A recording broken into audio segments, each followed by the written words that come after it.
Oh, good.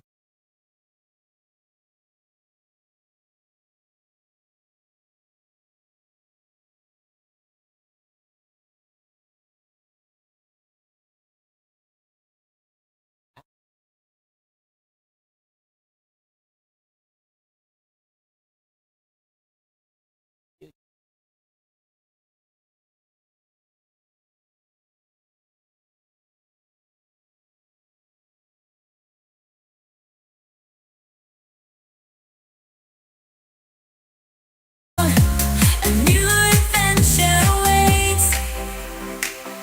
So turn up the volume and let's get started.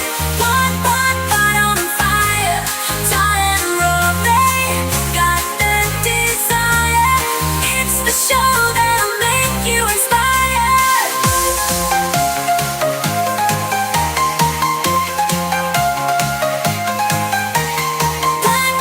Pot on fire. Todd and Robbie got the desire. Suno.ai. Suno, huh? Suno.ai. Yeah. That's interesting. Yeah. It is interesting. So anyway, I don't know why it was repeat. It was only supposed to be 30 seconds, but it was going on quite a while. So what's the copyright situation on that stuff? Do you have any idea? What's happening here? Did we lose the stream? Let me check mine. Let me double check, make sure we're still online. Yeah, we're still online. I think I did Okay, I see it in mine. So Are we on Rumble? Maybe that's what happened. I don't know. It didn't connect on Rumble. Yeah, be honest with you, I was like running.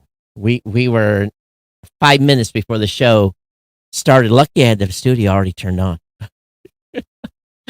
And I had recorded something earlier because we were in the middle of launching our AI system today, and that launch went at 2, and then I'm just trying to, do the orchestra thing here, and I looked at the clock, and it was 2:50, like 2:53, and I was like a big F word come out of my mouth. So keeping all the balls in the air, right? Yeah, we're lucky we are even on, and it says YouTube is not receiving enough video to maintain a smooth stream. Okay, is it still complaining? I don't know why that would be the issue. I'm looking here. Anyway, I'm seeing it too. It says YouTube is not receiving enough video to maintain a smooth stream. Yeah, I don't know why. Because I think I know why, but it's my mess up. So anyway, tis what it is. We're gonna have to live with it because I was pushing too many buttons. Yeah. All right. So anyway, team was in the middle of launching the AI stuff. So it's been a busy week. Of course, Monday was a big day. Yeah. So let's talk about your video to audio podcast product that you announced. It's kind of cool. It'd be good to kind of give a little demo of that, of which I saw a video online that was linked to in Pod News. I saw. So yeah, there's really no demo. It's just basically you screenshot or a screen share. Yeah, you just you link. Let's see if I can find a show here because you caught me all unready. But basically, all it does is you link. Okay, I've got one here. Hang on here. Let me go find it. What show do I want to do? Okay, or just pull up that screen on your page or something. Yeah, I'm making sure that I've got the right one here. So, nope, it's not that show. I got to get the other one here. Yeah, I know that we've been talking about for months now the need for the video creators over on YouTube and other platforms to be able to have an audio podcast version of their YouTube show. And it looks like, Todd, your team has done a automation process that can grab a a playlist Yeah. So off of YouTube. right? essentially, all the podcaster, they can either originate on our vid2pod, or if they're an existing podcaster, it's real simple. Mhm. And when they're in our dashboard, there's a place over here where we have show settings. Yeah. So this basically is a place where they normally set if they want a page at Blueberry, or if they want a Blueberry free WordPress site, or if they have their own website. If they own a website, they can link it up and all that stuff. But down here, we have a new feature that says vid2pod. And all that really is we make it so that you enter your @ sign. In my case, it's @Geek News. Mhm. We pull up in the onboarding process, we pull up the channel. Then we show the playlist, our playlist, and you have to select the right playlist. You confirm that, and it's certifying. This is through the terms of service as well. There's a terms of service screen, special terms of service screen you have to do before you get to this screen. And then you decide, do you want to use your own channel art, or you want to use your own cover art? Do you want to use your channel art from YouTube? Do you want all videos, or you want videos from a certain date? And once that is set, and once a podcaster agrees to that, and again, the terms of service, and why we have to have a separate terms of service is pretty obvious. Number one, giving us permission to pull their content, some other licensing stuff, making sure they know, number two, that if they have music in their video podcast, that the music licenses will not transfer, and that they should not be using the service because they'll be liable, because if they've used YouTube music as a copyright in their content, that copyright does not cover in an audio podcast. They're not clear. So we make them understand that any music in your podcast has to be licensed. It has to have the appropriate license, and we pull in the title, the description, the chapter file, and we auto-publish the media. So anytime you publish a new episode to a playlist over on YouTube, the playlist you've designated, within 15 minutes, we'll pick that up, pull it in, convert it, and auto-publish. You don't have to do nothing. Set it and forget it. So they can still make additional episodes. They can still participate in anything podcasting. They can still set everything up just like a podcast. But the main process here is we've just completely automated, so they don't have to do anything. And So I have a couple of questions. Is there a way that, let's say, a YouTube creator can just go to blueberry.com or whatever and say, I want to create a podcast, and all they do is enter their address to YouTube? yeah, that's into what like happens a during the field onboarding. or something like that. Yeah, that's and what- it will take you through the process. Yeah, but they have to come to us via the vid2pod page. The special link Okay. will set a flag. If they come Right. to us just as from our hosting account, they'll have the opportunity to do the vid2pod option after onboarding. It's not part of the normal process, but we can. Right. But basically, we want them to start the process on our vid2pod page. Yeah, because you might capture a lot of YouTubers that are saying, well, this is easy to do. I'll just we already come have. over here and Yeah. I'll put in my path to my YouTube account, and then I can select what channel I want to have go into a podcast feed, and it's we pretty much done. We reached out to folks that already had podcasts on Real Podcasts, aka, and all of them that we reached out to have migrated to us, or they originated with us and they changed the process so that they do not do any additional work. Now Right. that they've migrated, they're over. It's set it and forget it. So now they're saving 15 to 20 minutes. They don't have to come in and create a post.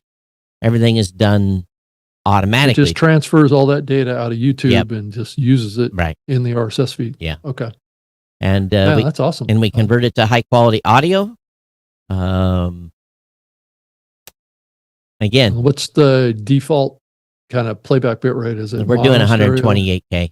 And 120. I'd have Is to it- look if it was mono or stereo, but Okay. Yeah. but I think most of the stuff on YouTube, I think, is in stereo, I believe. But so, and again, it's Yeah. it's one of those things where we just made this so that it would be simple. Yeah. you so is there any kind of authentication of ownership of You the have YouTube to account? you have to certify that it's your account. Okay. We get a daily running report of who's added content that we're reviewing. So you basically have to certify, and plus you have to have a credit card on file. You have to pay for this. There's no free. There's basically what we've seen and what we saw on other platforms is people on Reddit and other folks have made all kinds of hacks, hmm and they're putting YouTubers' content into apps that are not even podcast apps. Yeah. And the YouTuber's getting no credit for it. So the way we set this up too was that, if a YouTuber's monetized and they're worried about losing monetization, they can turn on monetization programmatic here. And again, Mhm. it's an audience. The way we feel this is a growth opportunity. People are going to watch and continue to watch. And then Right. those, Is there any potential way that, let's say, some Joe Blow podcaster types in Joe Rogan's account and is able to create a podcast? if they do, it'll be caught really quick on our site because Oh, again, it would. we're reviewing every day. Good. Good. And Well, that's if we run into any type of issue, then we'll go to authentication. But we just wanted to lower the onboarding process. It's not Yeah. something it's some. Again, they're going to have to pay to do that, and not Well, saying it might that be that's worth it, right? well, not saying that that's right. But we're going to make sure associated accounts are associated accounts. I would say that's probably the biggest risk there is people getting in and trying to hijack content. So, Yeah, but the question really then is for what? A few hours? yeah, I mean, if there's processes that can catch it, I think that's Yeah. terrific. Yeah. I mean, I had the same problem back when I was working at Spreaker, where people were cloning feeds in the platform, and that caused all sorts of problems. Yeah, we've seen very, very little of that. Anytime you have to put a credit card on, and I got your Right, that does cut down on I got the- your right. credit card information, your name, your zip code, your billing information. Yeah. That's a different level, right? Yeah. Of engagement. And I think where mainly this kind of stuff happened is on free platforms. Yeah. Right. Yeah. And there's a couple out there that are doing this now for free that I'm surprised that, Oh, they are. Okay. well, I didn't realize there's not doing this, not creating an RSS feed, but Oh. someone that's basically creating audio. Oh, yeah. And Yeah. that It's they like a can- website that you enter It's an app. your YouTube account. Yeah. Right. Yeah. And it exports all the Yeah. audio or all the video Yeah. out of there. Yeah. Right. So Yeah. I've seen those. Yeah. Awesome. Is there any other details like this? It sounds like, I mean, does it work outside of the WordPress plugin and inside the WordPress plugin? no, it only works on the Blueberry dashboard. Just on the dashboard. It Yeah. doesn't yet work in the No, plugin yet. no. Okay. And we probably won't put it in the plugin, I don't think. Because so if you again, have, if you have your own website already, you can link that in the system. So there is a way. If you again, so far we haven't run into anybody that has been publishing via Mhm. their own website. And then you do, then we'll talk to them, figure out how we're going to work it with them, with turn off auto publishing or something.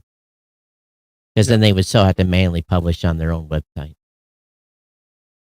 yeah, because that's what I'm doing with your platform right now is I publish directly to my WordPress instance that then goes into your system Yeah. through the plugin. So I don't have a Right. solution for you on WordPress now. So again, and we figured the majority of these folks that were going to come in over are, those that have a process are, but again, I've moved some people already off other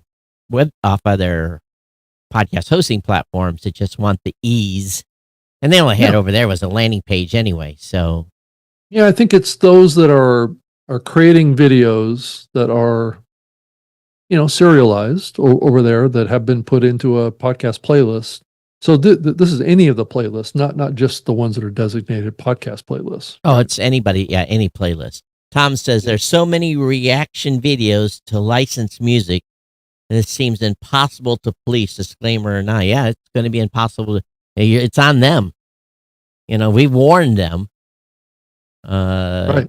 And Spotify is going to catch it and take it back. And, Yep. Right. We warned them. And basically it's very, very clear that you better have if you've got some music in your content. Matter of fact, you have to click and say that, basically, and if they didn't read the paragraph, I can't help that. But I'm sure somebody's gonna, and we'll get a takedown on a piece of content. I'm sure it'll happen. Yeah, and it also creates an interesting loop too, if you think about it, where you could have a playlist video that you import in your system, create a podcast feed, and then that podcast feed could be submitted to YouTube Music. Right. Rob, what? We're trying to get them to come this way. I know, but it could go both ways. That's what I'm saying. Well, then they should already have that designated as a podcast playlist anyway, not set the RSS feed. Yeah, but then it would be just an audio only version, right? Yeah, so you'd have the video and the audio version. I guess that's true. Yeah. So in really what this stemmed from as I came back, Podfest, we had, as I was talking to this gal, she says, I'm doing a YouTube channel. Right. She's quite adamant with me. I don't have time. I don't have time to do a podcast. Yeah, it's a hill to climb to, and it was, and she was pretty, and I'm like, okay. No, right, and it's automated once you get it set up, right? So each time you upload to YouTube, it automatically generates it and posts it. I emailed her yesterday because I had her in our contact list. I said, hey, and she goes, oh, that's cool. And, so you don't have to do any work. Right. Yeah. Yeah. So we will see how this works out. I'm not saying that there is there's lots of things. There's, the interesting product.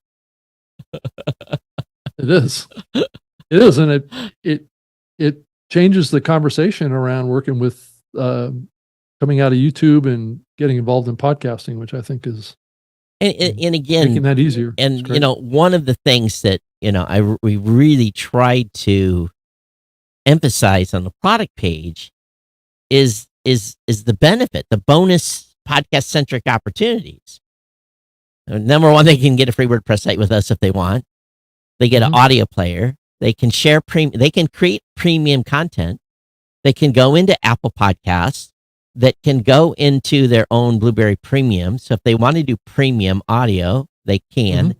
They can, if they decide they want to, they can add another show and create a true video podcast. So we feel these are all marketing, messaging, training opportunities. They can do V4V. They can do promotions for stuff that's going to happen on their channel. They can do pre-rolls into the audio content. Say, hey, by the way, we're going to have we're having a live YouTube event in a week. We want you to be there.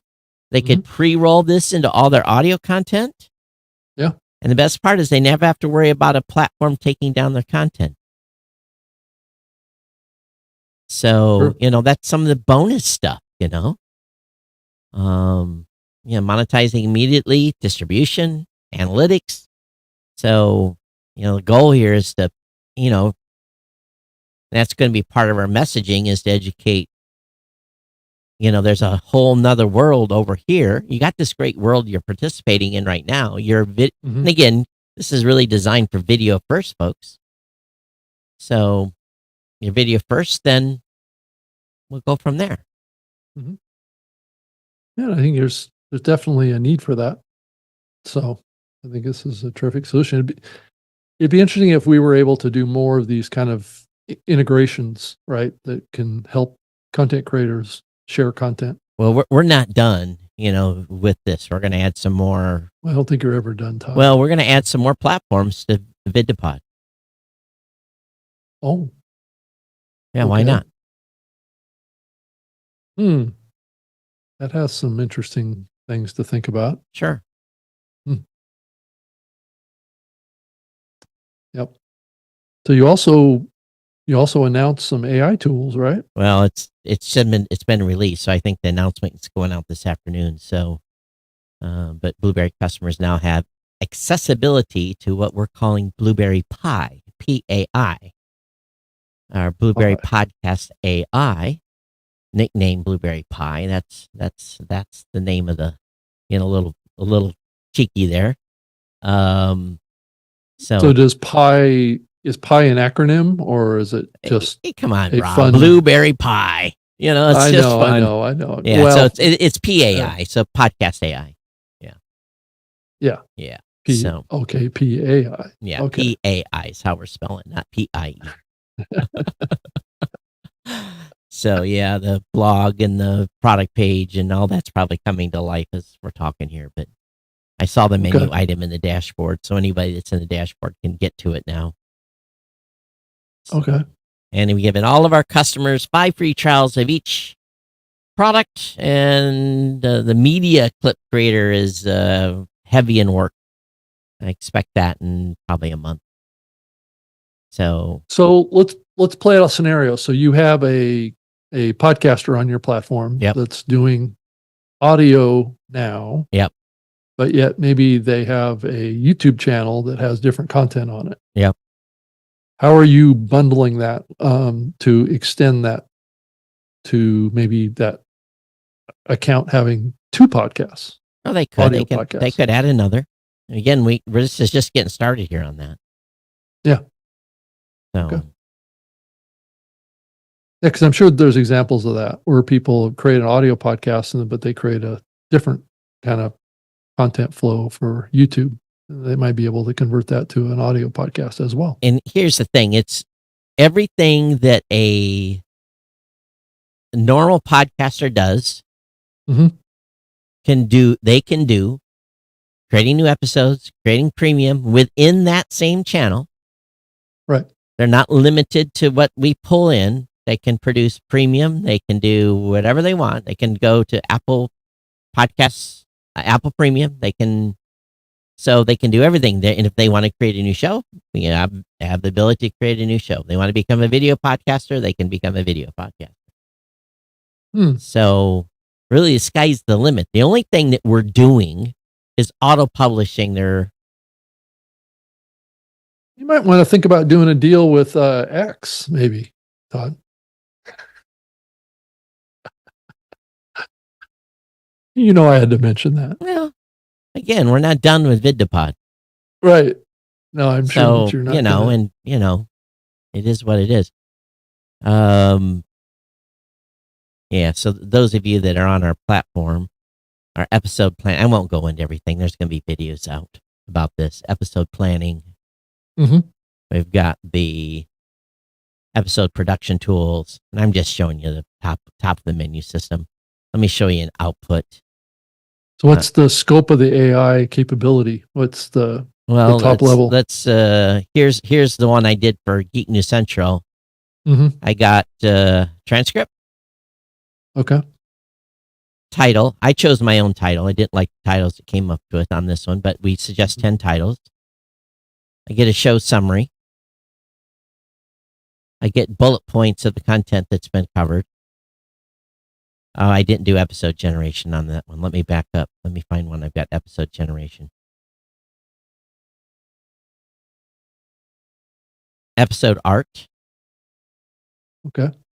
And episode chapters. So this is a full chapter list of every, the 30 plus topics I talked about in Geek News Central. It automatically marked the chapters, put the time hacks in. I can upload images, do links. But here's that goes into the player too, I would imagine. Yeah, all this transfers right into, if I come back to Geek News Central and look at the last episode, you can see the chapter markers on the player.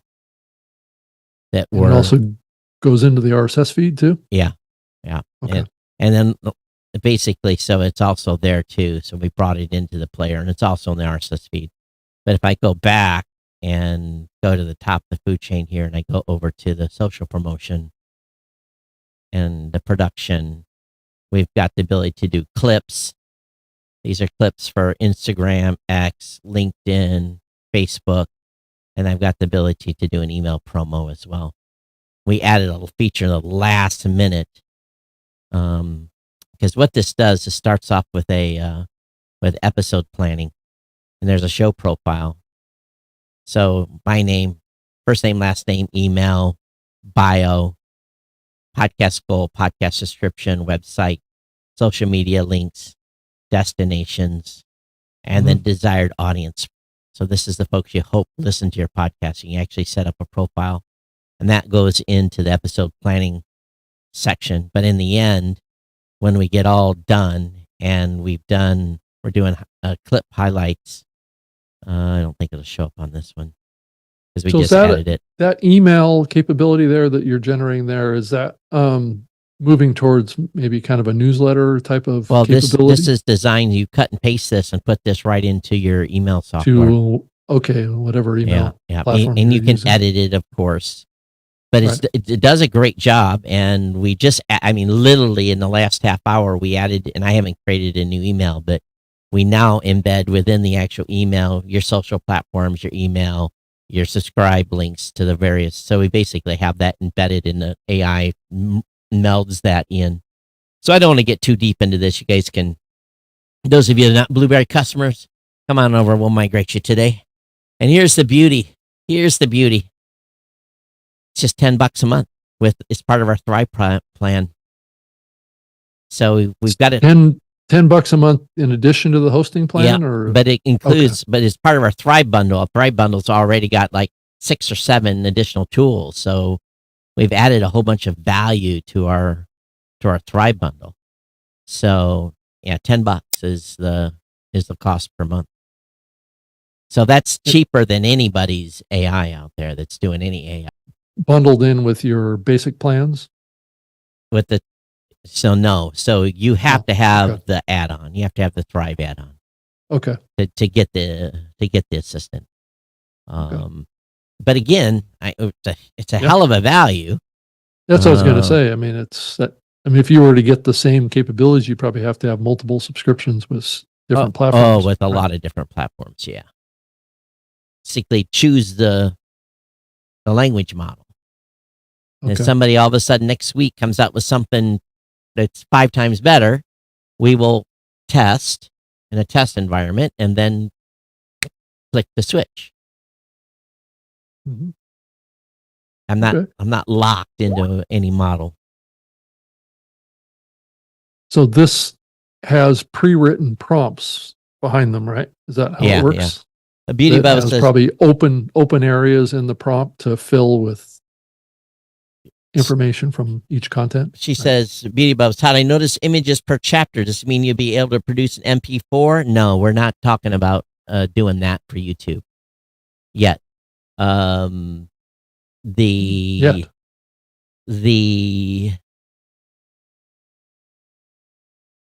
chapters are purely a Podcasting 2.0 feature that's supported in Podcasting 2.0 apps. And I can see where this might go in the future, Todd. It's interesting to think about the cross-pollinations that could happen between audio and video here. So when you start thinking about the growing capability of AI video, where's that going to take us?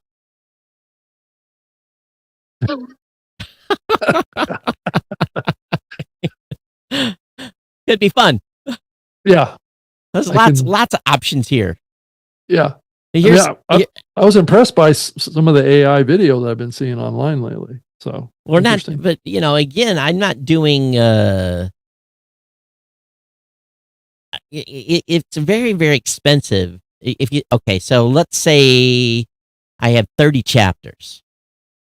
To do 30 images, if I'm going to do 30 AI images, to add to a chapter file, that's not going to be bundled into a $10 a month plan on top of hosting. Is there a lot of value in that anyway? Well, Todd? but no, if someone wants to have 3 minutes of this image, 5 minutes of that image, 8 minutes of another image, if you want to switch the image I'm not going to do video.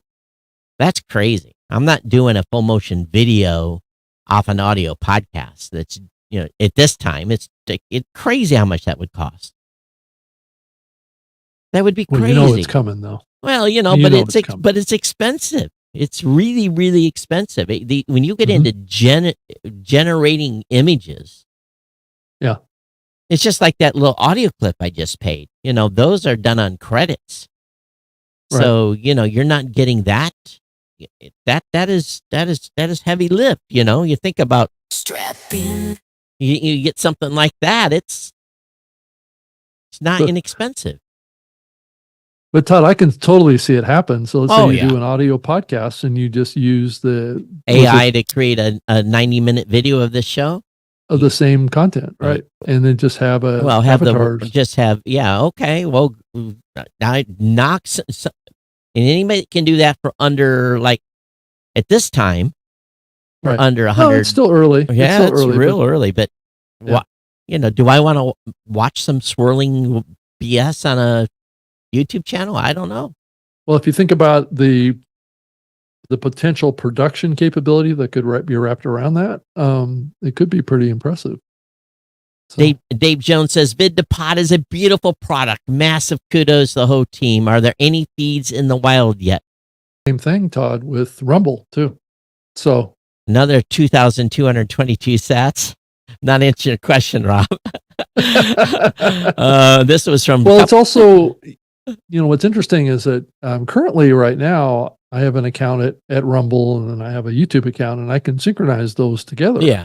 Right. So they'll transfer videos out of YouTube into Rumble. YouTube, that account. No, they won't do it that way no more. They quit. They did? Yeah, I'm pretty sure it's only Rumble to YouTube now. Oh, so YouTube cut it off. I think so.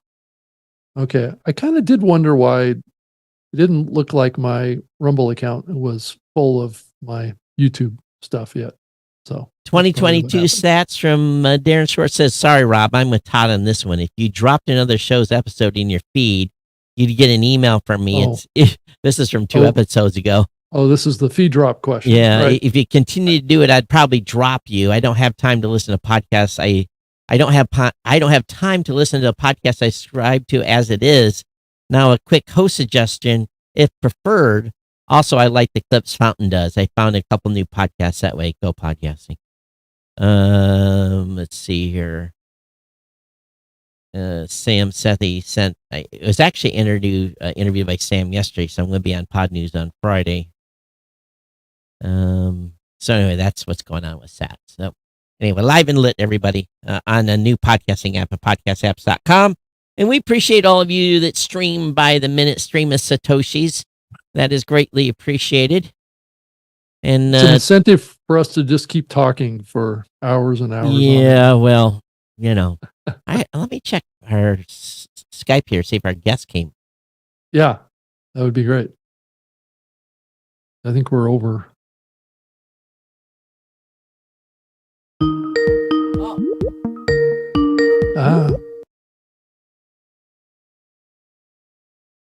Hey guys, how you doing? Good. Now let me do some screen changes here because to get you in here. 2, 3. No, I don't want that one. I want this one. 5. Ah, there you are. What's happening? Red circle is in the house. Caden, right? What's going on? Caden, yes.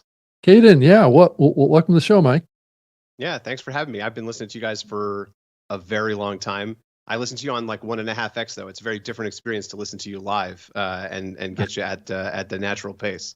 You do know that when you listen at that pace, that your brain gets jacked up, and people have found that when they go back to 1 time speed, they have less anxiety in life. So we definitely recommend 1 time speed. Okay, thanks. I'll switch it back. It's sometimes I'm listening to the show like it's a show about poker or something for my for entertainment. I tend not to fast forward, and then when I'm just trying to download industry information directly into my brain like the Matrix, I tend to turn things up and speed it up. But anyway, I've been listening to you guys for years, so it's cool to be on.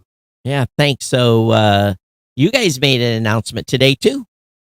Yeah, we Yeah. did. It was a really interesting day for us. We launched a new product of ours that we call openwp, which I'm happy to tell you about. Many people think about Red Circle as a podcast hosting company, which we are. We have a podcast hosting business and a competitive product in that space. But the main focus for our business is on host-read advertising and host-read advertising automation. And the product that we released today sort of takes all the stuff that we've been doing over the last several years that helps us build and automate host-read advertising and brings it to podcasts that are not hosted on Red Circle exclusively. So those things used to be tightly coupled, our hosting and distribution, which has its own dynamic insertion technology, and our ad automation. And now we're bringing our ad automation to podcasts that are hosted on other VAST compatible hosting platforms. I just used a lot of jargon, so I'm happy to get into the details. Let me guess, you are intercepting the download link. You decide if you have an ad inserted ad. If it is, you download the video, reinsert, and serve it, and you incur the hosting bill to deliver that. And if there's no ad, you deliver it from the host. No, we don't do it that way. I Oh. think that's the way what Dynamo did it. That was a product from Yeah, Voxnest. from Voxnest. I worked on and, that. That was an interesting kind of like end around solution to the problem because, but the problem with that is then once you insert the ad and you're the one delivering it, then you're incurring the bandwidth, which is no fun, but doable, but also then can mess with the stats that end up back on the podcaster's That's right. host of origin. What we've done instead is we've used a technology called thatvast, which is supported by some of the like larger enterprise, the more enterprisey hosting companies. And what it does is it comes from video ad serving, and it's a XML-based protocol, and it lets you kind of instruct the other ad server, hey, insert this ad for me, ping me back after the ad's been inserted. And so we sort of talk server to server directly with the other podcast hosting company. Yeah, so then you have to do an integration with the hosting company to do it. Yeah, it's an open standard, and it's supported by Megaphone and Art19 and Omni and some AdsWiz Simplecast setups. So it's supported by a bunch of those like enterprise hosts already. There's always, when you do these kinds of protocols, there's always little idiosyncrasies to work out when you're integrating. But for the most part, it's functional with all those places without having to do a bunch of custom integrations. Yeah, when we did the Soundstack for programmatic, ours is a little easier because they just tell us whether they have an ad for this particular, so we serve it when there's no ad, and they serve it when there is an ad, and then they send us log files back. So we get our log files back in the same exact format. So we basically are able to maintain the metric data, and because they basically we agreed on the log format, and Nice. and then they just pop it back to us. So we thought about doing this for programmatic as well, kind of similar to what you're doing, but it's if there's enough money, it's worth it. I guess that's the key. Yeah, well, so for us, we've been successful in scaling up the host-read part of our business, which is where we focus. And it was getting to the point where the main limiter for us was the amount of podcasts that we could convince to switch to our hosting. And I think our hosting is great, but I think there's lots of hosting providers that are out there that are great.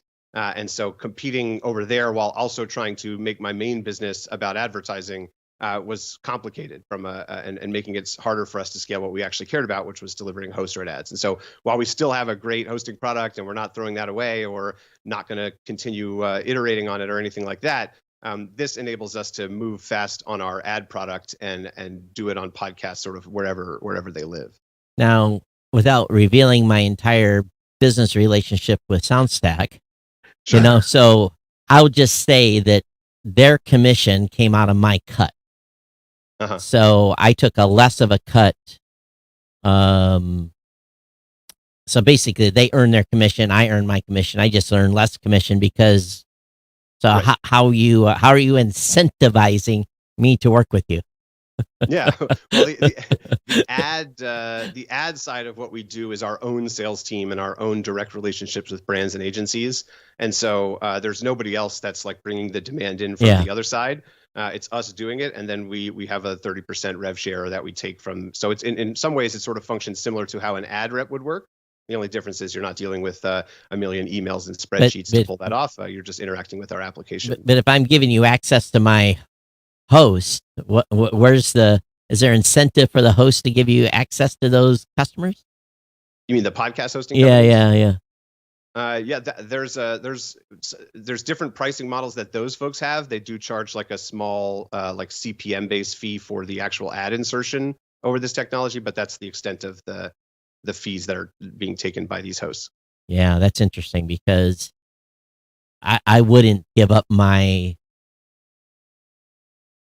host for an insertion fee. Yeah, I mean, Megaphone's not letting me.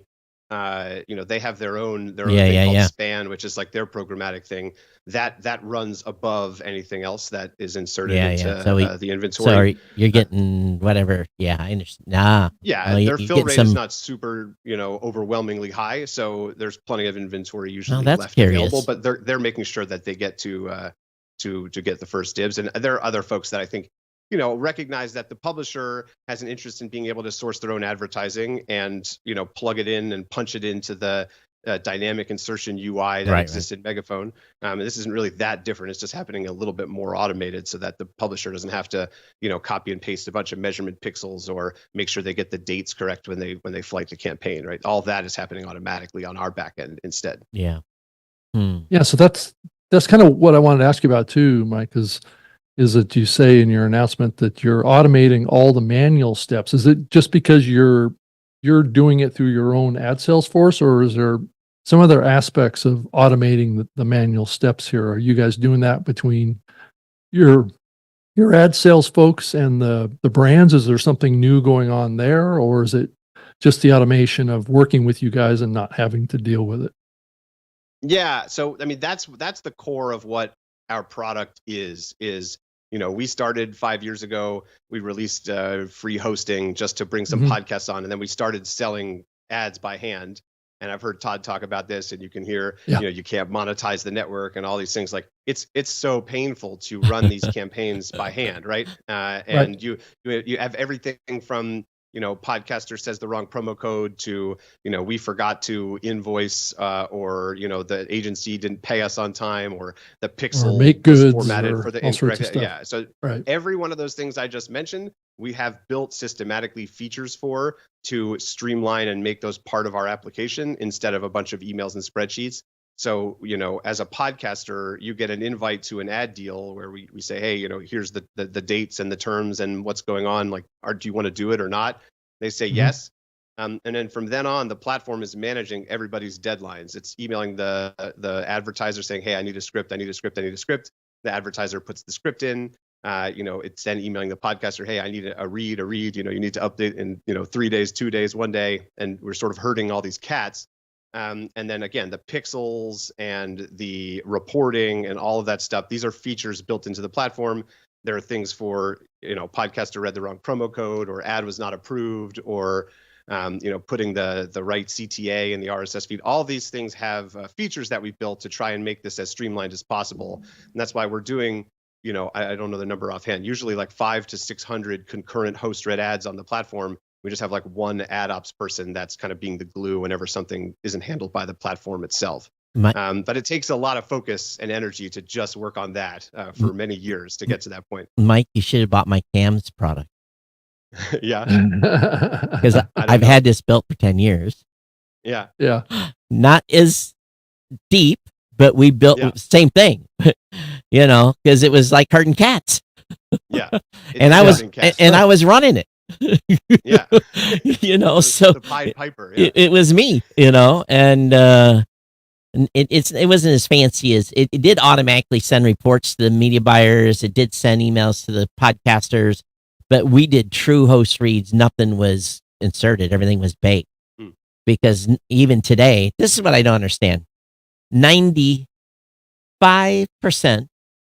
96, 97% of podcasts globally get 90% of the lifetime downloads in the first 96 hours. So why do we even want to bother for those shows that are getting this maximum reach within the first?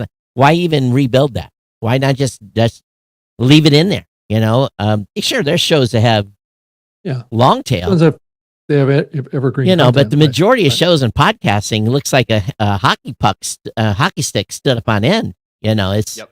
right. So after the Apple changes, it's even more so. The back catalog stuff's kind of even less, right? Details in each of these deals. And if you're doing 3 a week, it's easy to make a mistake. And then you're sending screenshots of reporting and stuff afterwards. So there's all this efficiency that comes with doing it over dynamic, which is why we focus there. I still, be honest with you, double middle fingers to the media buyers that want pixels. Are they really getting that much value? No, I don't think so. I don't think so either.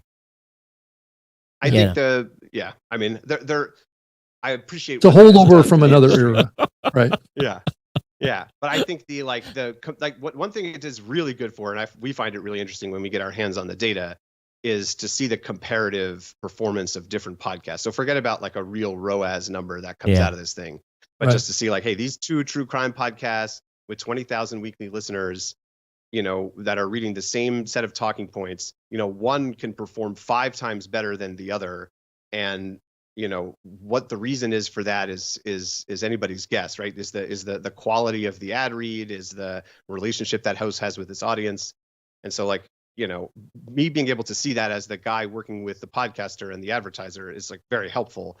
But I understand also kind of like people tend to overvalue some of the data that comes out of it in a way that, sort of backs into like a hard ROAS number, but it's still, you got to look at a much bigger picture than just one dot on a graph. Many down the long tail, but also kind of there's a huge kind of fat torso. It's named after me of middle class podcasters that are, that have a couple thousand listeners up to a couple tens of thousands of listeners, and when you aggregate those up, they're actually bigger than just this middle huge stuff. And those folks, they get an ad deal here, larger budgets, and make sure it gets distributed to podcasts of all shapes and sizes.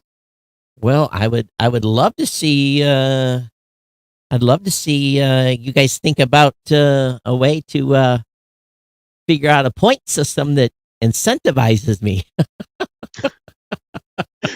Understood. Yeah, I mean, I haven't thought of. Yeah, in the end, let's be honest, I'm not greedy. But I'm going to do the dev work to put something together, which, we can do. That dev work's got to be paid for and whatever overhead. And then, obviously you can't cut the pie 25 times. That's because then who gets screwed? The creator gets screwed. So for me, that's why when we worked with Soundstack, they took their commission out of mine and I just took a lower commission. So, and they provide all the, they provide all the inventory. I don't have to do nothing. I go to sleep and they manage it. So like the paycheck. That's nice. Well, and not only that, I give the, these are podcasters that would not have an opportunity otherwise. They can do value for value. They can do all the other stuff that's available out there if they want. And we see a growing number of folks that are using programmatic, which is good, but we both know where programmatic pricing is. That'll never, if it ever gets above 15, I think Rob, I'll probably eat that hat you're wearing. But right. I'd be thrilled if it stayed at 12 or 13, but usually it's 7, 8, 9, 10, but if we could get to find a way to put money in podcasters' pockets, guess what it does? Doesn't matter if it comes from value for value. Doesn't matter if it comes from donations. Doesn't matter if it comes from advertisers. We put money in podcasters' pockets. Guess what they can do? They hold up that check or that PayPal statement or wherever that money's come in, and maybe they show their partner, or they buy themselves dinner, or they make a car payment, or whatever the number is. This is a motivator. It's just as much as a motivator. Matt just sent us 2,112 sats. He says watching the show from Spain. So that's again, getting value back from Matt for saying, "Hey, I'm watching the show live," and then Dave Jones says, "Yo, Mike, hosting companies interviewing other hosting companies. We live in a crazy world." Well, we're really not a hosting company there, Dave. We're doing the new media show. I happen to, be a founder of one, but doesn't mean we're doing. We're an open opportunity thing here, and you can see I'm wheeling and dealing a little bit at the same time. That was from Dave Jones. Yeah, I think your point is valid. These vast and programmatic integrations do a lot of work. We've done them before and then found $100 on the other side. It was a disaster. And so, you do want to make sure you're spending your engineers wisely. I think the way these enterprise hosts do it is I think they charge a fee for the service. That's just like another approach. And it's when it goes back to, I'm a creative first. I don't think that's any surprise. So because I'm the one that's getting a check too. I get a check from GoDaddy, and I protect every point of that I can. So so I get it. I really do. This is cool what you're doing there. This could be done another way. This could be done the way we did it with Soundstack, where it's not as complicated of an implementation. So, how are you working the insertion points? So that's all managed by the podcaster in their existing system. Right? Okay, so they set their marker. Yeah, the way this ends up getting flighted on their end is it's almost like a low priority campaign in their dynamic insertion system that says, my stuff that I flighted for the ads I sold myself go first, and then go down and look at what Red Circle has to offer. And meanwhile, we see those bids that are coming out or those bid requests all the time. So we get a feel for how much inventory is available on these shows, and we can use that to figure out how to size campaigns and what to expect. And when that call comes about this day of the month, where the advertiser says, "Oh, hey, I got an extra $25,000 to spend. Can you move that for me in 10 days?" This is an opportunity to get a flight up fast in 2 or 3 days and get that money spent. That's right. And I think, people, when they think about how to do that effectively, their brain turns to programmatic solutions. Right. And I think that in addition to, helping us spread the money around to a larger set of creators by taking out all the friction with this automation, it can also increase the speed at which we deploy these budgets, which makes it possible for those kinds of things to end up in like higher quality, authentic host-read ads instead of, Sunday radio ads that can sometimes end up being those last minute ones. Right? What's the fastest time you've ever flighted a campaign on one of those Friday day calls? Like an hour or two. I mean, not to 100 podcasts. Right. Ads. But we have a button in the platform that's called Start Early. Our typical turnaround time is 10 days, but sometimes if we have to hustle, we hustle, and there's a button that just like makes it go. Yeah, I think the fastest I turned one was 3 days. So kudos to you for a couple hours. Right. Yeah. It's like some of my sales guys have the podcasters, phone numbers saved as their favorites. It's like we need sometimes if you move fast enough, there's dollars to grab for everybody, right? And this is to all the podcasters listening. Check your email twice a day, please. Yeah, that's actually one of the things that we found. So one of the things we did that really improved the response time was adding text. Yeah, we sent texts. We sent texts 5 days before, 3 days before, 2 days before, 1 day before, and 4 hours before. Right. If you haven't hit a deadline. Right. That ding is brilliant. My system my system I haven't touched in a while does not have that, but yeah, if we were ever to update it, I think that would be, man. Oh, hey, to get this email. Hey, is that campaign 2 weeks, after the deadline? Hey, is that campaign still available? No. We told you had 48 hours to respond. Right. That's an interesting product problem for us too, right? Where it's like, we can, because like I said, it's all automated. We can like reflight the campaign and send it to you the next day. But there's like a give a mouse a cookie problem there too, where we want the deadlines to mean something, so everybody keeps their hair. And especially if you've got a media. Go ahead. I was gonna say, as much as we have solved a lot of the friction with software, there are still like fundamental people problems involved with this, and any interesting software has to kind of figure out how to best take on those challenges, right? You see this? I Stress. attest this to 5 to 7 years of dealing with media buyers and podcasters who didn't respond to email, and Right. So Yep. I understand why you guys built what you built. Believe me, I understand completely. Yeah. Yeah. Go ahead, Rob. yeah, I was going to kind of shift the conversation a little bit. I don't know if all of you guys saw the post that Lisa Laporte made, Oh, who's the yeah. CEO of Twit TV, about the advertising market and why she feels like podcasting is struggling right now. And her top pick was podcast agencies demanding massive ad tech in what they expect around campaigns. This would be, Pixels. all of the pixel Attribution. tracking, brand safety suitability tools, all sorts of kind of attribution type stuff, and whether or not that's kind of adding this expense layer to the advertising business and making it difficult for like a network to kind of run their own stuff, which is kind of what Lisa's trying to do here, versus working with a hosting platform like Red Circle or Blueberry or whatever is really the only way going forward. Now, are you guys feeling pressured on the cost side and the complexity side around the expectation of agencies and buyers right now around ad tech, around podcasts? Some. I mean, we the podcast media buying agencies, and there's a relatively small set of them, and we want to maintain a spectacular relationship with them as possible Right. by delivering efficient operations so that they don't have to deal with the exceptions and the problems, and providing high performance content for them to be on.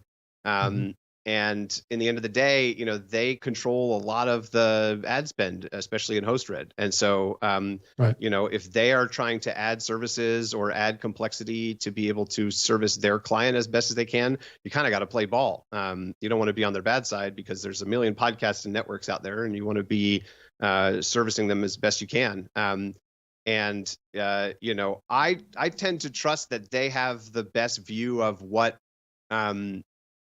they need to keep their clients happy in terms of technology, because they're the ones who are really good at closing and maintaining those clients and keeping that spend going. And so I wouldn't say I have a problem with it, but I completely agree with it's a burden. It's complex. Our solution for that is try to build as much software as we can to keep that simple. But yeah, sometimes we got to copy and paste 60 pixels into the software to make the thing work, right? And that's a lot. So there was one thing in her commentary that I kind of took umbrage to. Right. And my reply, she complained heavily about the drop because of iOS. Oh, 17. yeah. And the drop in downloads and the and- changes in the consumption side. and my response was that not everyone was hit as badly as I said. Then you need to be wiser in who you're picking for a measurement provider. Because, as we've talked about on the show, Blueberry saw a little drop because of some of the change in iOS 17, but I didn't get hit on the app having the issue of doing the repeated downloads to try to download back catalog. That wasn't ever an issue with us, which many other folks seem to have an issue with. And I look at I know who's measuring Lisa's shows, and I go, So, maybe podcasters need to be a little wiser in who they pick for a measurement partner. Yeah.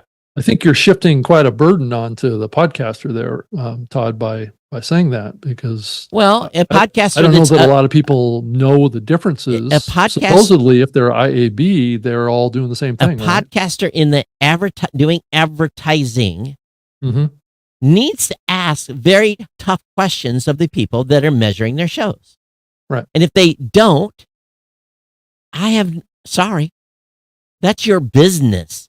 That's your bundle. And if I'm going to some company and they're going to be measuring my show. I'm going to be asking a lot of questions. Again, people need to realize the IB, podcast measurement guidelines, are the minimum standards. Right. Minimum. And when people realize it's the minimum, then what are you doing above and beyond? And even with this new proposal that's coming out, it's the minimum standards. And I think podcasters need to get smart. And again, maybe I'm just, I do have 19 years behind my belt on this. And well, both of us do have a lot on this stuff too, but it's more, when you say minimum standards, that really means that the better platforms will have the capability of doing a better job of filtering, and actually ultimately getting a lower number compared to other platforms. No one wants to ever get a lower number. So that's the problem. That's the key to this whole conversation, is that the IAB has not had a strict, really, standard here, and not everyone adheres to it in the same way, even on the up, or the lower number side, right? Which means that there's other filters being applied that are not required by the IAB. It's just like now when people are saying, "Oh, we're seeing fraud." Well, we saw fraud in 2007. So and you built filters to detect it, right? And you haven't seen fraud in the past. Well, usually if you're looking at all your data across the white stack, there's usually like a pipper that pops up. And you're like, what is that? Mm-hmm. And that usually that big pipper that shows up in your blog, if you as a platform have a broad dashboard to see all your traffic, not just one show, you say, oh, what is that? And you go, oh, that's fraud, because it sticks out like a red thumb or whatever, sore thumb or whatever. I wonder why that podcast has 98% of its traffic coming from iTunes on a Windows machine. Right. It's not hard to spot. Fraud hunting is actually one of my favorite pastimes. Me too. I really enjoy it. I think on this measurement topic, one of the things I think is really interesting as well is, first of all, I think the changes that Apple made were important for the industry. Yeah. And, you can say what you want to say about the how it was handled or so on, but those downloads were not high quality, and so I'm glad they're gone. On the other hand, what you're hearing from people, and this is the range of ours, I think was around 20%, sort of what we ended up seeing as a change. 20% decrease in downloads. I know what you're going to say. Shows. Right? Why is the price not up by 20%? Exactly. We just gave a nice big shave to the media buyers. That's right. By not adjusting the prices accordingly. Because performance is the same. This is a sign. Yeah, right. This performance is the same, but now you're paying 20% less price. And to me, this is a sign that there's kind of still not enough sort of pricing transparency and measurement tooling such that the market itself can find the correct price for these ads. If it stays here at below 25, where it's been for a year or two after kind of the economic sluggishness, that's a sign that something's kind of wrong, right? That the balance of power shifted towards advertisers in a way that is artificial, or it's been too far in publishers' favor for some time. But why hasn't that moved? Something funky about that to me. Well, this is a second or third time there's been a haircut. The first haircut would have happened really probably before most people in our space. It was when Libsyn, Podtrack, and us kind of decided on a semi kind of spec. It was actually the first 8 pages of we gave 8 pages of the kind of the first spec that we came up with to the IEB. And that this was back in 2008. Yeah, 2008. So there was a big haircut then. I mean, it was major because we're 3-4 little haircuts here, but you're right. Guess what? CPM still 25. Yeah. It's just, hey, it's 25. It's podcasting. Yeah. And the performance hasn't changed. So, right. Technically I was getting 25 in 2008. Now think about that. Or 2006. I was getting 25 then. Inflation, right? with that Yeah. too. Yeah, and now it's still at 25. They're getting a heck of a deal. Well, So and there's it's one not of a lot of these things that makes- transparency. Right. I was gonna say it's one of these things where again you can see not enough transparency. You can kind of see how there are remnants of this market from a kind of a radio era Yeah. where people are kind of Bingo. have set this price and this is how it works and this is what we sell Right. it at and everybody's comfortable there. And it doesn't feel like typical digital marketing where the prices are changing dynamically with demand and supply. And I don't know if the result of a more transparent and automated market is going to increase or decrease CPMs. But what I do know is if the amount of value that you're getting changes by 20% and the price doesn't change, like something is off there. Well, right? then I put it back on your sales teams to push, and I know that's hard. But I also remember going. I went to a city in Texas. Let's just put it that way. I'll leave it random enough. And I was in a meeting, and I was talking with this group, and they showed me a spreadsheet, and it had factoring on it. Mm. And the factoring was every podcast network had a factor put on it, a negative factor. No one had a plus. So if the base was this, let's say the base was 20, the factor 50% mean you are only going to get offered 10. And matter of fact, I know one network only offered 5, and Rob probably knows who we're talking about there because they used to count by 6s. So, there was factoring that was put against every network. So the media buyers, in the end, back this data. Every deal they do, they've got a spreadsheet, and then in the end, they don't ever talk. How many times the media buyer told you how many sales they had? They won't. That's exactly. They the won't problem. tell you. It's rare. It's rare. I've 5 in 20 years. And They don't want you to know. and don't want you to know. and Citrus Go to Meeting was the one that I knew exactly where and that's why we got millions of dollars from them when they were advertising direct before they went to an agency. And so if there's factoring being put against every network, what they're really matching in the end is they do the math. It's just a pure math problem. They back it out to DR and see what their cost per acquisition was. And they say they don't, but they do. And they determine next ad spend on cost per acquisition when no, we don't do that. They lie.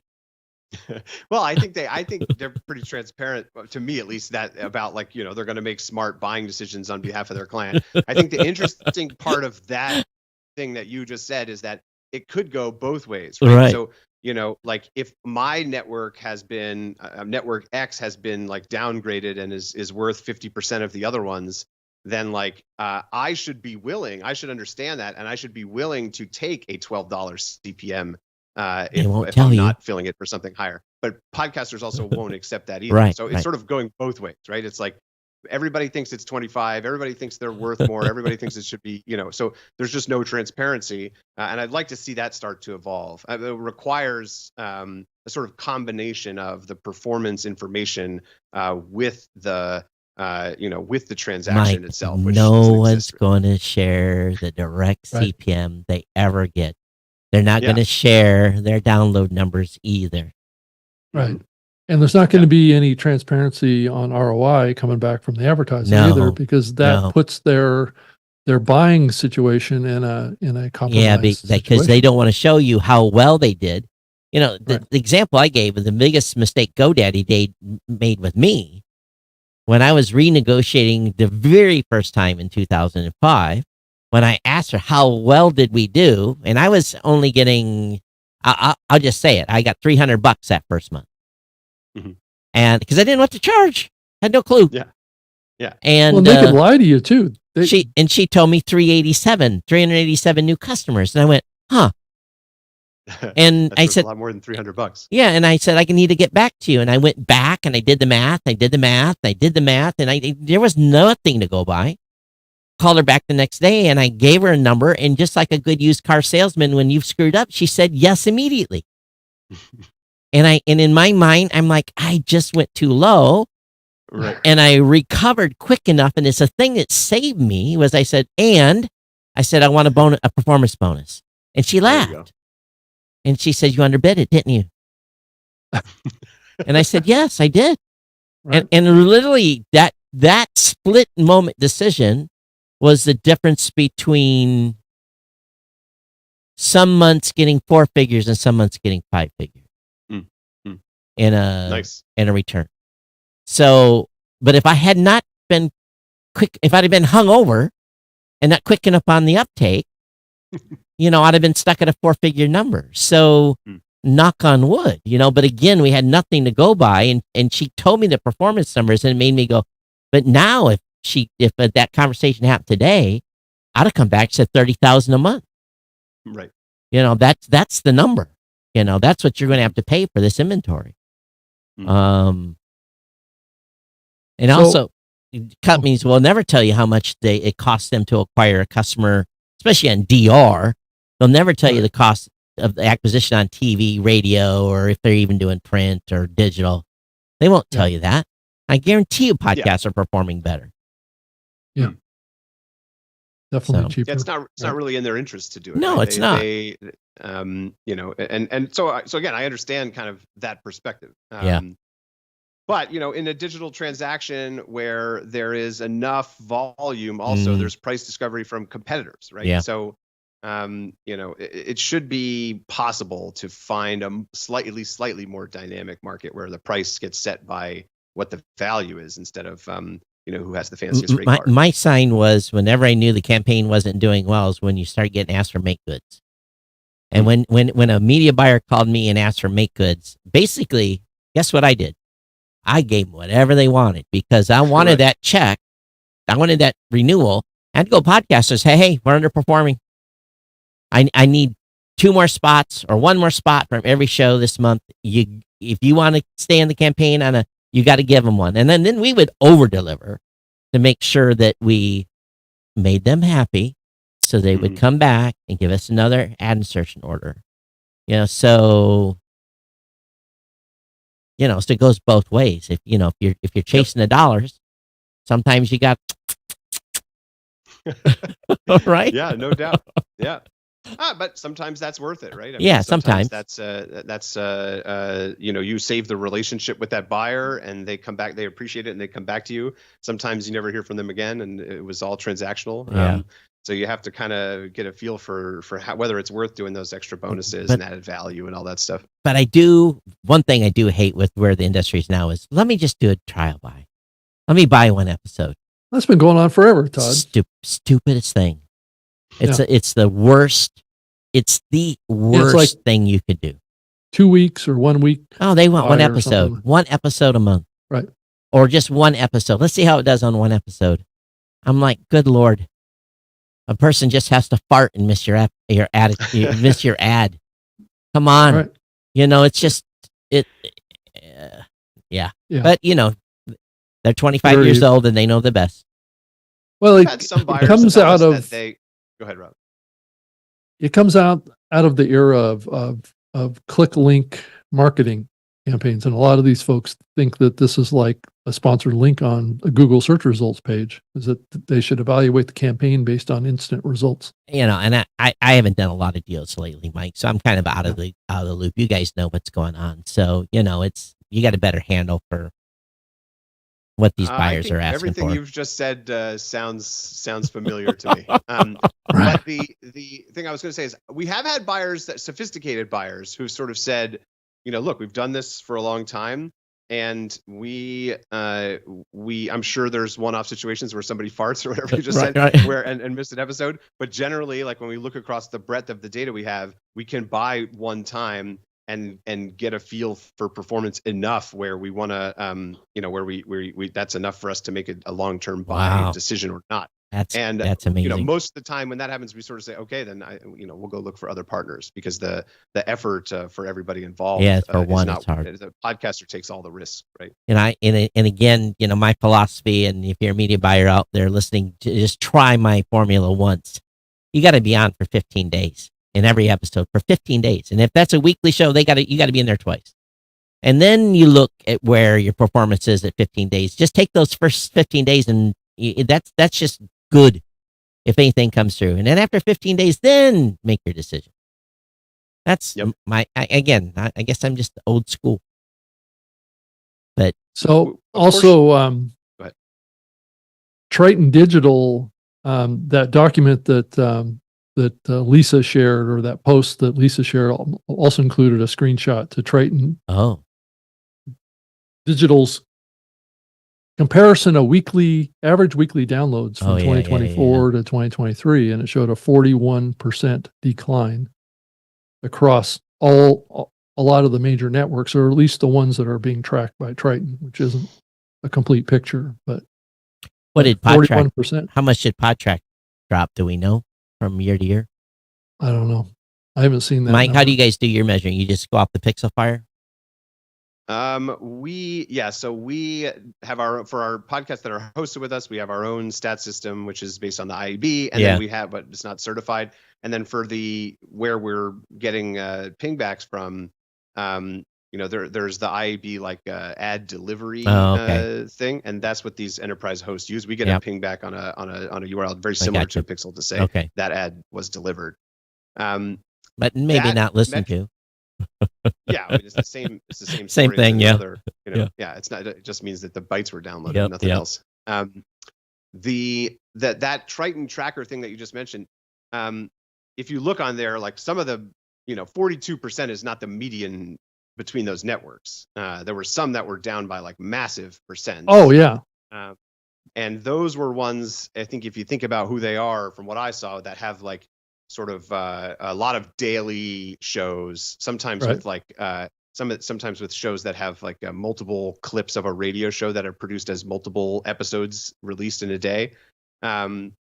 And so those are the ones with the massive back catalogs that were receiving tons of background traffic, right? That sort of all disappeared overnight. Right. So I'm not surprised to see those giant changes. I think, it's funny. I've been listening to the, all the industry podcasts and reading. Nobody wants to like say the number that they're at. There's February, which is a few days shorter, and so you don't know exactly the numbers or whatever. Or like, I heard somebody say like, what are you hearing, instead of answering the question. And I think a lot of places are seeing 15 to 25% drops, and it has to do with how long your back catalog was, and sure it has to do with what you said, Todd, about like how much filtering of that kind of stuff you were doing. But there are some folks, I think that including individual podcasts on our platform, that had these, daily sports podcasts with 2,500 the dailies episodes, got hit hardest. where it was really pretty rough. Yeah. Because that, and plus a lot of these big networks canceled a bunch of shows. So that's going to impact your numbers too. And also there's this phenomenon. And the only reason I learned this is because we went one year and we recorded like 60 interviews, and I was putting out interview every day, and I was like, man, these are hurting. They're not getting good numbers. So then we went to every 3 days, and of course that podcast episode stayed in the queue long enough that it was automatically downloaded, and then I come in third day later and put another one in there, and of course that not guaranteed they were listening, but at least it was registering a download, right, or a play. And so daily shows are definitely at a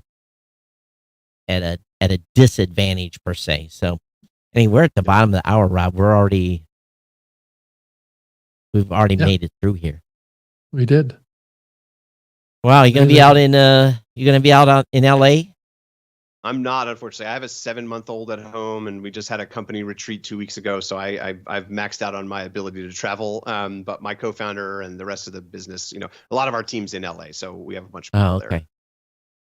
Yeah, I damaged a rib on Saturday. I fell down in a bummer water in a rainstorm, and I'm going, but I'm going to be stiff because it's either cracked or displaced or something. It's not good. So I'll be wobbling around. Rob, was there any other questions you had for Mike, or any thoughts? Yeah, Mike, why don't you share with us how a person can, or where a person can go to find out more information about your new platform? Is there a landing page or something?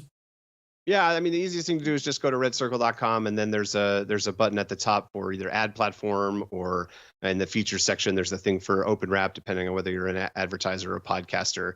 And we're doing a special deal. We're like zeroing out our commission on your first host read deal with us up to $250 if you sign up for the waitlist. We are doing a waitlist because there are some of these third-party platforms that we theoretically can connect to with Vast, but we haven't done yet. And so we sort of need to work through some of those example podcasts. But we've got the thing up and running now, and it's working great on a couple of hosts. But yeah, redcircle.com is the place to go, and just sign up and add your name to the waitlist.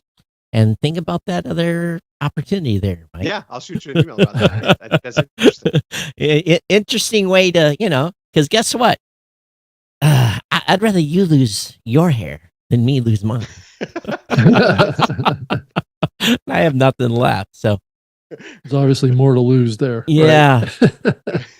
Right? Yeah.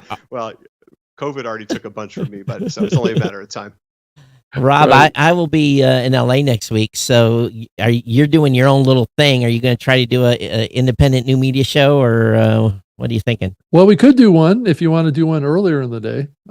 That's fine. Yeah, let's see. The live show that I'm doing is at 5 p.m. Pacific. Yeah, this Vidipod thing is getting my calendar pretty filled up already by YouTubers that are going to be at the event. They want to talk. So it's not complicated. Just go Right. over and sign up. Right. Anyway, Todd at blueberry.com, at Geek News on X, at Geek News and at geeknews.chat on Mastodon. Did I say that right? Yeah. Rob? On X, Twitter as well, at Rob Greenlee, and then off of YouTube at Rob Greenlee as well. You can find me over there. And if you want to reach out, my email address is robgreenlee@gmail.com. I'm happy to hear from you. So, And we want to thank all the live boosts and streaming sats that came in today. We're live. I was going to ask you, Mike, before we left, do you listen to Adam and Dave? I do. Yeah, I'm a consistent listener, and I'm into all that stuff. And at one point, Red Circle had its own Lightning node running in our production infrastructure, and I lost $300 of the business. When I corrupted some Bitcoin. So I've been farting around with all that stuff as well. We had some news from Get Alby today. There's something coming from them. So, but anyway, yeah. So you can't monetize the network according to Adam. But you put $16 million in people's pockets. So I think Something's working. I think that's pretty good. I think that counts good. Yeah, I think Right. that counts good. All right, buddy. Thanks for being here, and we'll keep you advised via social what's going on if Rob and I are able to pull one off, and if not, if we don't do it live, then or do some weird hour, it'll be in the feed. So, everyone, thanks for being here, and Mike, thanks for coming too. Everybody, take care. Thanks for having me. All right. All right.